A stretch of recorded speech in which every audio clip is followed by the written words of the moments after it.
And now, a message from our sponsor, Insights. Insights believes that threat intelligence benefits organizations of all shapes and sizes by helping them proactively defend against an attacker's next move. That's why Insights is offering a free, personalized company threat intelligence report to help you manage the risk in today's cybersecurity landscape. Using only your company's domain, Insights' proprietary tools find potential external threats, including phishing attacks and dark web mentions, targeting your organization within minutes. To download your free threat intelligence report, go to insights.com/cyberwire. And we thank Insights for sponsoring our show.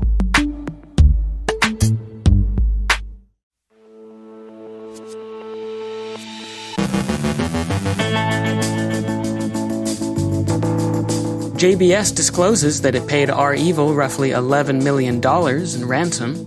REvil not only had a good haul, but the gang made a few points about its brand, too. Colonial Pipeline explains and defends its decision to pay ransom. The U.S. Congress has a third-party problem that constituents may or may not notice. Dan Prince from Lancaster University on the science of cybersecurity. Our guest is Kris McConkey from PwC on their Cyber Threats 2020 report on the global threat landscape.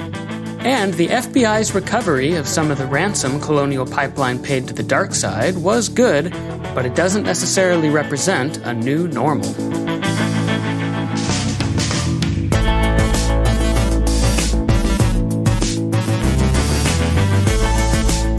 From the CyberWire studios at Data Tribe, I'm Elliot Peltzman, filling in for Dave Bittner, with your CyberWire summary for Thursday, June 10th, 2021.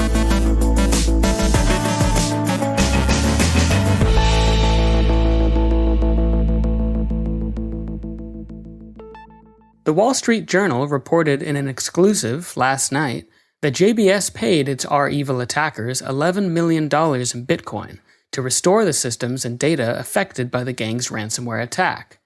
That makes the $4.4 million Colonial Pipeline paid look like chump change, especially now that the FBI has recovered $2.3 million of the pipeline operator's payment. Andre Nogueira, chief executive of Brazilian meat company's U.S. division, described his decision to pay. He told the Journal, "It was very painful to pay the criminals, but we did the right thing for our customers." The payment was made after most of JBS's plants had returned to operation. The company says it had all of its data backed up and that as far as it could tell, no customer, supplier, or employee data had been compromised. So why pay, especially when recovery seemed to be well organized and making good progress? Nogueira said it represented a kind of insurance. The company's IT experts couldn't guarantee that REvil couldn't find its way back in. Nogueira said, quote, "We didn't think we could take this type of risk that something could go wrong in our recovery process. It was insurance to protect our customers," end quote. Thus, payment appears to have been a way of hedging against the possibility of reattack. It's worth noting that JBS used an outside consultant to negotiate with the extortionists. Payment was apparently one of the options on the table from the outset. For all of its high-minded posturing about its operations being as proportionate and discriminating as one could wish of any well-behaved privateer or socially conscious hood straight out of Sherwood Forest, REvil wasn't shy about attacking a company headquartered in Brazil when it hit JBS with ransomware. We heard from Zero Fox on the matter, and they think the evidence confirms what they've thought, more or less, all along. Quote, "REvil did not conduct much vetting of JBS as a target, relying simply on the fact that the parent company was headquartered in Brazil. It is a common practice in the cybercriminal underground to associate targets with the geographic location, industry types, and revenue numbers listed on their open-source business profiles." End quote. A side benefit for REvil's branding was that the attack seemed to be motivated by simple greed, a point REvil has taken some pains to drive home in its communiques. They're crooks, not spies, and they'd like you to appreciate the distinction. So JBS was a target of opportunity. It was available because it was in Brazil, a country not on the Kremlin's Do Not Touch list. All of this is good for their bad business. As Zero Fox observed, REvil also gets to show that they're not afraid of Uncle Sam, and that's equally good for attracting new affiliates as it is for frightening prospective customers, as they call their victims. Zero Fox says, quote, REvil has previously used public-facing interviews to amplify their mystique and to attract more affiliate talent to their team. They want to build their brand, but also stay in business. End quote. Colonial Pipeline CEO defended paying ransom. It was a tough crowd, but he stuck to his point. Bloomberg Quint reports on the reception Colonial Pipeline CEO, Joseph Blount Jr., received from Congress during his testimony. It was chilly. The company's failure to have adopted a stronger security posture was criticized, as was its decision to pay ransom, the FBI's recovery of much of the money notwithstanding. Two things are noteworthy. First, the heat Colonial took from its congressional inquisitors renders implausible the speculation that the company paid the DarkSide's ransom in cooperation with the FBI, the better to help the Bureau cripple the DarkSide's infrastructure. Colonial Pipeline CEO Joseph Blount took responsibility for the decision, which he presented to both the House and Senate, as the result of a tough cost-benefit calculation. Effectively, he had no choice, he said, in view of the severe consequences of protracted disruption of fuel delivery. Blount said, quote, I know how critical our pipeline is to the country, and I put the interests of the country first. I made the decision to pay, and I made the decision to keep the information about the payment as confidential as possible. It was the hardest decision I've made in my 39 years in the energy industry. End quote. When asked how much worse things could have become had Colonial not paid the ransom, Blount answered, That's an unknown we probably don't want to know, and it may be an unknown we probably don't want to play out in a public forum. The second interesting thing about the testimony is the extent to which congressional attitudes about paying ransom have hardened, and how willing members of both houses are to criticize the private sector for lax security. It's only fair to mention, after the high dungeon on display around Capitol Hill this week, that Congress itself has also had some cybersecurity issues. The Hill reports that Constituent, a vendor that provides constituent management services, the elected officials' equivalent of CRM, to some 60 offices of both parties, was hit by ransomware, leaving members of Congress unable to contact their constituents for several weeks. Even Solons grapple with third-party risk. Good thing constituent service isn't really critical infrastructure. And finally, the FBI's recovery of about $2.3 million of the approximately $4.2 million Colonial Pipeline paid the DarkSide is encouraging and a good thing. But as an email from Data Barracks, the UK-based business continuity and IT recovery shop, warned us this morning, you'd be unwise to assume that the feds or anyone else can be relied upon to do the same for you should you become an unwilling customer of a ransomware gang. For one thing, whatever the FBI did to recover the money, and it probably had to do with their ability to obtain a private key for the wallets whose contents the Bureau retrieved, you can't count on that being possible every time. For one thing, the crooks also learned from the school of hard knocks and are less likely to repeat whatever mistakes made the FBI's recovery operation possible. Data Barracks Managing Director Peter Grokut said, quote, These innovations by authorities are still new, so it takes a while for them to become properly established. There's also no guarantee the highest echelons of law enforcement will come to your aid if ransomware strikes, so it's dangerous to rely on it as a way out. End quote. It's better to prepare to defend yourself. We heard as much yesterday from FBI Special Agent Doug Doman of the Bureau's Boston Field Office during a Cato Networks webinar. You want to let the local FBI know when you've been attacked, but remember that they're not an incident response team. Incident response is fundamentally the affected organization's responsibility, and while the FBI will go after the bad guys, you should be prepared to do your own remediation and local, on-site investigation. So be prepared. Scout.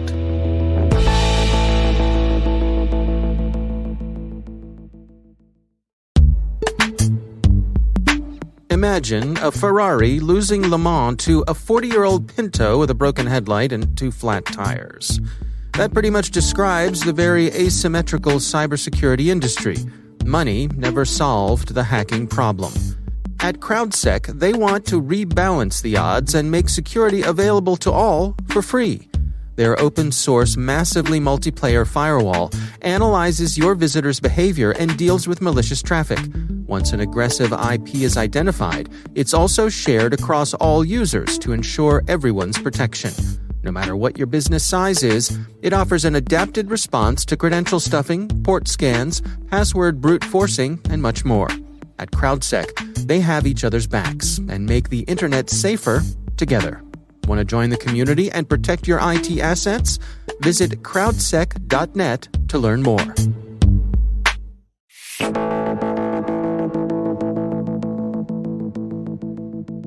The team at PwC recently published their Cyber Threats 2020 Year in Retrospect annual report.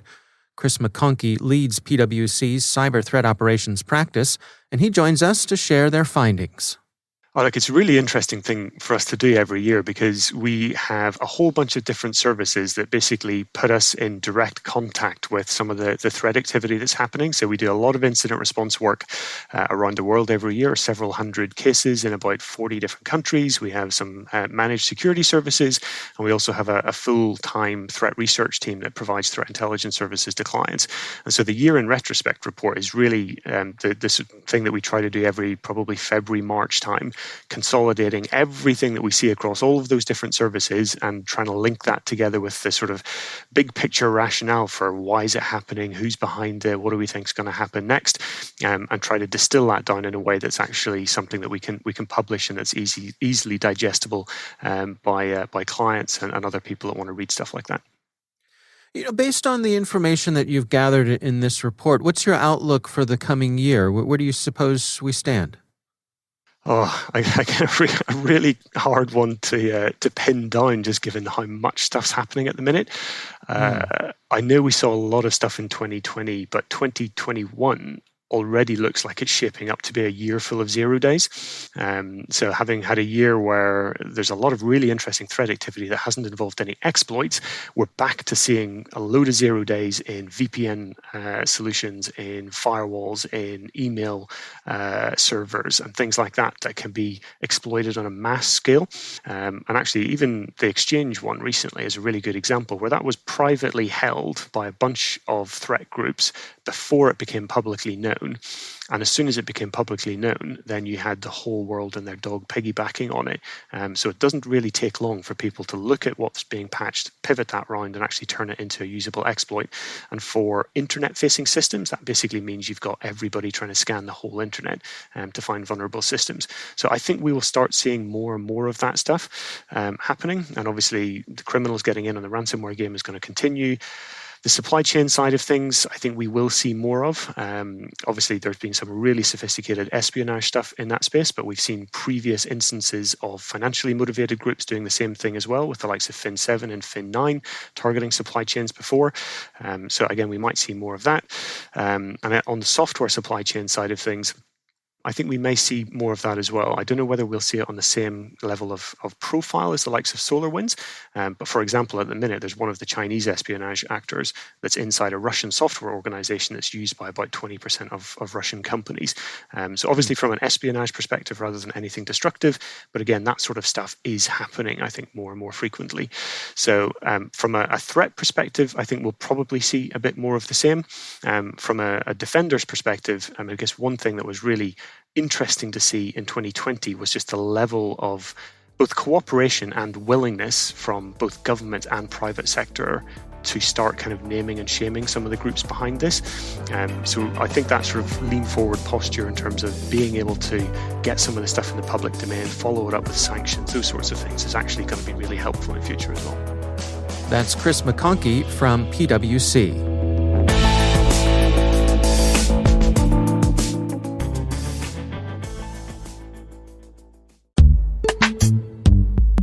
It's time to take a moment to tell you about our sponsor, Ningio.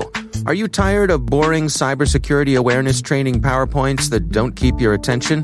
Turn your team into cybersecurity ninjas by getting them Ninjio'd. Through animation, micro-learning episodes featuring celebrity actors, Ninjio empowers individuals and organizations to obtain the skills, habits, and behaviors to truly become your last line of defense against cyber threats. Written and produced by Hollywood writers and based on real-life ripped-from-the-headlines events, millions of employees have come to love Ninjio.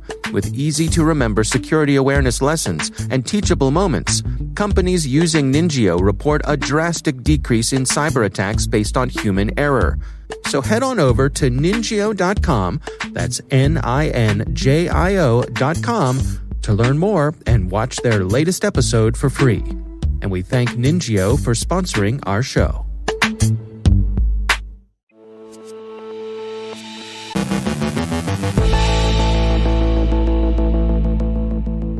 And I'm pleased to be joined once again by Daniel Prince. He's a senior lecturer in cybersecurity at Lancaster University.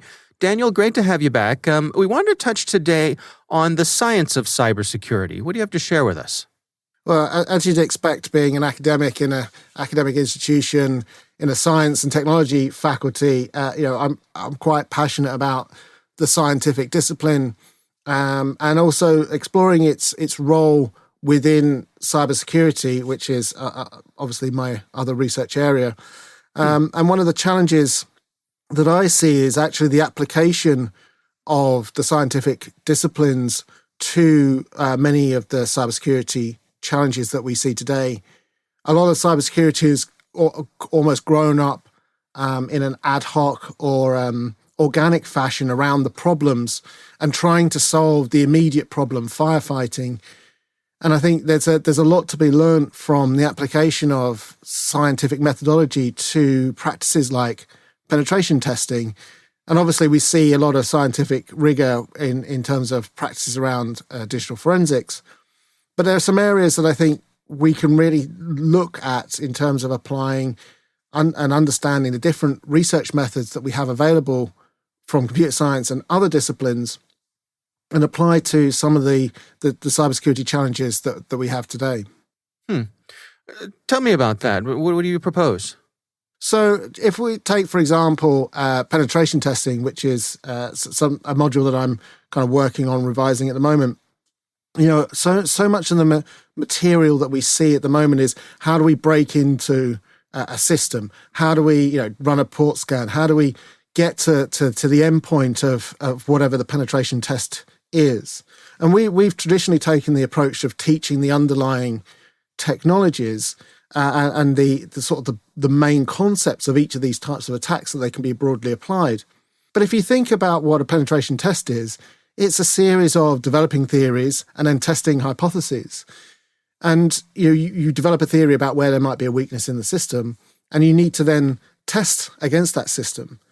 And what I think the sort of scientific rigor can bring to some of this is some formal methodologies, both in terms of quantitative and qualitative analysis of how do we apply these research methods to these particular problems so that we can learn and we can inform. And that's, I think, the important part is one of the key things around the scientific approach is that formal feedback part to help develop our knowledge base more broadly. So is this a matter of having a certain type of discipline overlaid onto the process? Yes, I think discipline is the right word. And I think it's also, again, tied with this idea of professionalism around cybersecurity. And by that, I don't mean that people in the industry aren't and haven't been professional. I mean, it's about the increasing maturity within cybersecurity as a discipline. When I go back 10, 11 years, cybersecurity wasn't really a concept except in science fiction. And now it is a big industry. And I think the important part for us is to say, well, if we are creating these professional bodies to actually recognize professionalism, and we see that happening in the UK and in other countries, how do we ensure that those professionals are applying appropriate techniques, understanding the discipline, and what does that discipline mean? We can't just take existing research techniques and methods and just apply them directly. We have to understand how they need to be adapted for the particular research and practical applications that we do within cybersecurity, and we have to situate it within that context. I mean, could we see things like peer review come into play? Well, I mean, we are seeing that, when we think about things like bug reports and vulnerability reports, they do get peer reviewed. And so we do have aspects of it. And, we certainly see a lot of these kind of academic, if you like, disciplines being applied in the industry. And I think there's just more that we can do. And, this was recognized back in, 5 or 6 years ago in the UK, when there was a national investment into a research institute for the science of cybersecurity, deliberately to start to really transform the practice of cybersecurity from best practice to kind of scientifically accurate and rigorous approaches. And I think that's the other important thing, as professions increase in their professionality and their maturity, they go from a best practice to a discipline. And I think understanding how we can take the best of scientific disciplines and apply them to this emergent industry and a significant growth industry will add a significant amount of benefit for everybody involved. All right. Well, Daniel Prince, thanks for joining us.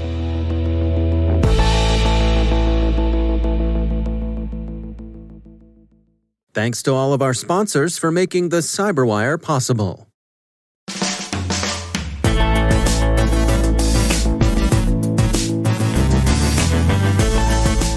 And that's the CyberWire. For links to all of today's stories, check out our daily briefing at thecyberwire.com. Listen for us on your Alexa smart speaker, too. The CyberWire podcast is proudly produced in Maryland out of the startup studios of Data Tribe, where they're co-building the next generation of cybersecurity teams and technology. Our amazing CyberWire team is Puru Prakash, Kelsey Bond, Tim Nodar, Joe Kerrigan, Carol Terrio, Ben Yellen, Nick Valecki, Gina Johnson, Bennett Moe, Chris Russell, John Petrick, Jennifer Iben, Rick Howard, Peter Kilpie, and I'm Elliot Peltzman, filling in for Dave, who will be back tomorrow. Thanks for listening.